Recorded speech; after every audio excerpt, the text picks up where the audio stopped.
গত এক সপ্তাহ জুড়ে ফেসবুকের নিউজফিড জুড়ে বেশি আলোচিত খবর অভিনেতা জাহের আলভীর স্ত্রী ইকরার মৃত্যু।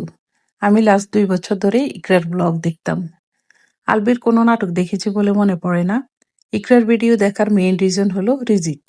প্রথমত রিজিকের নামটাই আমার কাছে অনেক ভালো লাগতো। এত কিউট একটা বাচ্চা রিজিক, কি মিষ্টি হাসি, দাঁতগুলো পুরোই মুক্তোর মতো।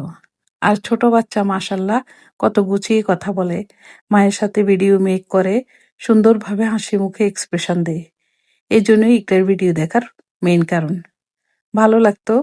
ইকরার সুইসাইডের খবরটা দেখার পর গত কয়েকদিন শুধু নিউজ প্লাস অন্যান্য ভিডিও দেখে বুঝতে চেষ্টা করছিলাম ইকরা কি আত্মহত্যা করেছে নাকি পরিকল্পিত হত্যা এটা।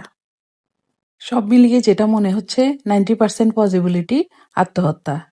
ইকরা এডুকেটেড স্মার্ট একটা মেয়ে।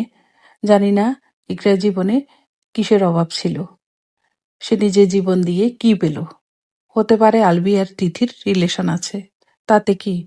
আমাদের সমাজে পরকীয়া কোনো নতুন বিষয় নয়। আর মিডিয়ার লোকজনের লাইফে তো অহরহ। কারো মৃত্যু কি কোনো কিছু থামিয়ে রাখতে পারে? কখনো পেরেছে? ইকরা নিজের মতো করে বাচ্চার সব অপশন খোলা ছিল।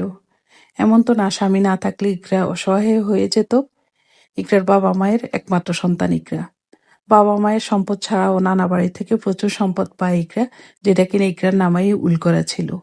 ইকরার বান্ধবীরা বলছে ইকরা অনেক স্ট্রং একটা মেয়ে। ইকরা যত মজবুত নিজেকে দেখাতো, ভিতরে ভিতরে সে ততটাই দুর্বল ছিল। ইকরার কিসের দুর্বলতা ছিল? ভালোবাসার। যে ভালোবাসা তাকে কবরে নিয়ে গেল। আমি বলবো কাউকে কখনো এতটা ভালোবাসার দরকার নেই যে ভালোবাসার জন্য নিজেকে শেষ করে দিতে হয়। ইকরা রিজিককে মা হারা তার বাবা মাকে সন্তানহীন না করলেও পারত।